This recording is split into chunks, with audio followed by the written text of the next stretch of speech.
Hey everybody, it's Matt Mayoko just checking in on Sunday evening with the 49ers update. They have now completed a virtual interview with one candidate for the special teams coordinator. That is Jet McClain. He's an assistant special teams coach with the Detroit Lions.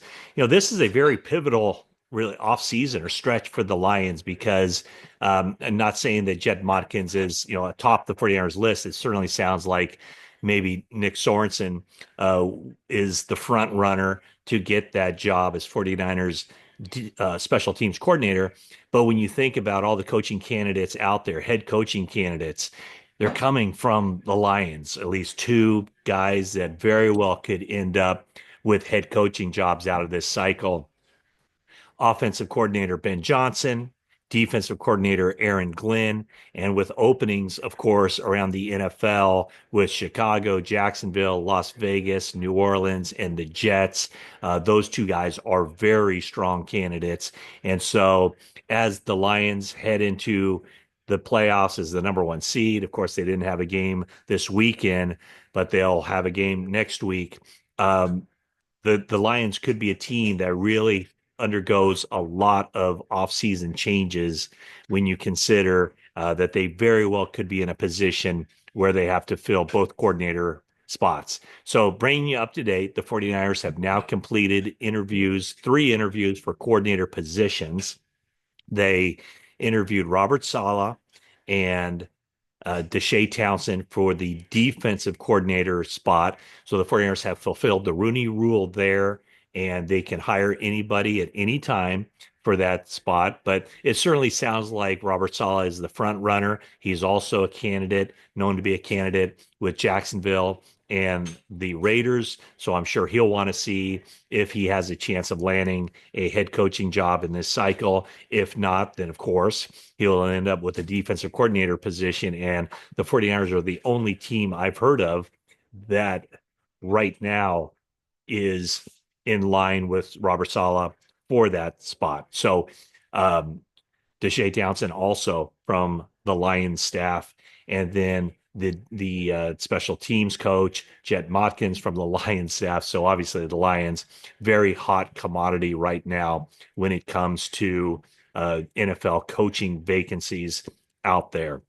Um, I don't know if you caught Fred Warner on the pregame show on ESPN, NFL Countdown.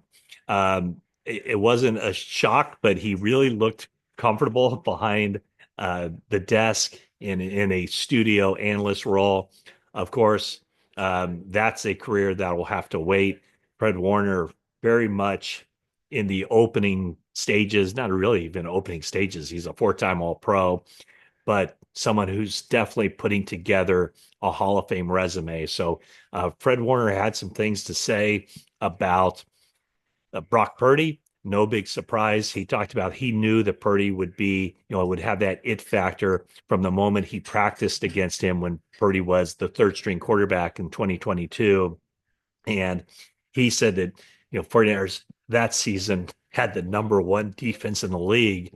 And what Brock Purdy did as a scout team quarterback was that he just sliced and diced the 49ers number one defense. And so Warner said that he would give Brock a lot of grief in those practices, do a lot of trash talking, but that Purdy would just give it right back to him.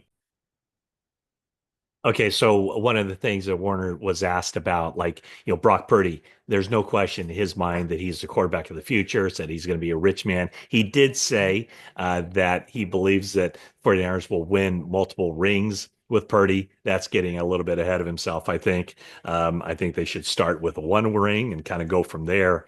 But what Warner did say too is he's looking ahead to next season.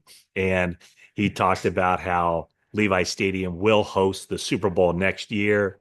And he said it's meant to be, meaning obviously 49ers winning the Super Bowl. And he considered it that it's destined. Well, again, we shall see. The 49ers have a lot of work to get back to the upper rung of teams in the NFL. But there seems to be a level of confidence in the locker room that they can get back there. Obviously, a lot of work to do this offseason with the roster to get things squared away. Now, one of the things that on one of my previous videos, I talked about just how the offseason has started off very well for Purdy he because of the way that Kyle Shanahan was talking about him, saying that he hopes for as long as he's the coach of the 49ers, that Purdy will be his quarterback. Um, John Lynch really leaving no wiggle room that Purdy's going to have a long career with the 49ers. And the intention is, of course, to sign him to a long-term extension this offseason. I think we know he's going to sign a long-term extension with the team. The question is just at what price. And when you look at the playoff games around the NFL Saturday and Sunday, you know, let's kind of bring this into focus where Brock Purdy has started 6 playoff games in his career. 49ers are 4-2 in those games. And that includes, of course, the game against the Eagles where he injured the UCL of his throwing elbow. But in 6 playoff games, Brock Purdy has thrown 1 interception.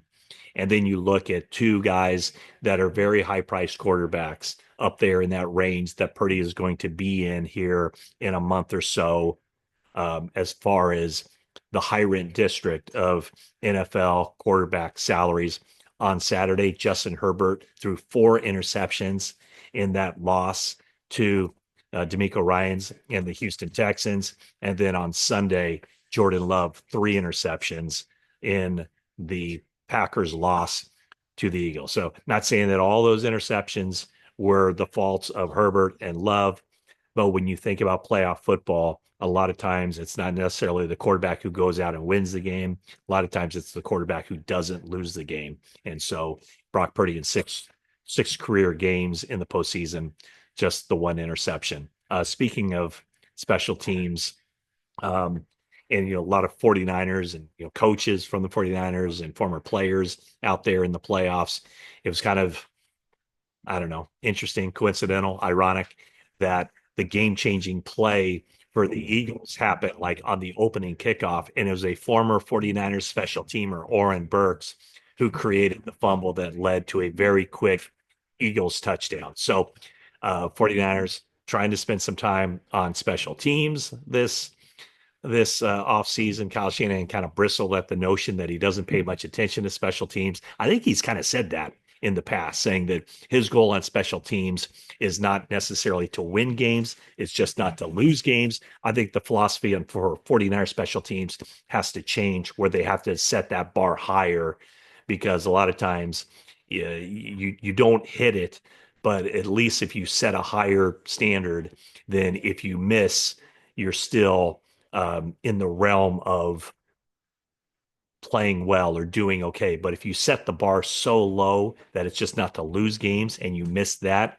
you get into a position where the 49ers were this past season, where they lost games on special teams. So again, the news of the day, virtual interview with Jet McClain, special teams coach, as the 49ers still have the opening for special teams coordinator, defensive coordinator, and then if they're going to make that move where they promote Clay Kubiak to offensive coordinator, according to the league, they're going to have to go through the process of interviewing some minority candidates to set forth or to comply with the Rooney Rule. So that's a quick update on Sunday, as NFL playoffs are fully underway, and one more playoff game left Monday night, with the Vikings playing the LA Rams in Glendale, Arizona.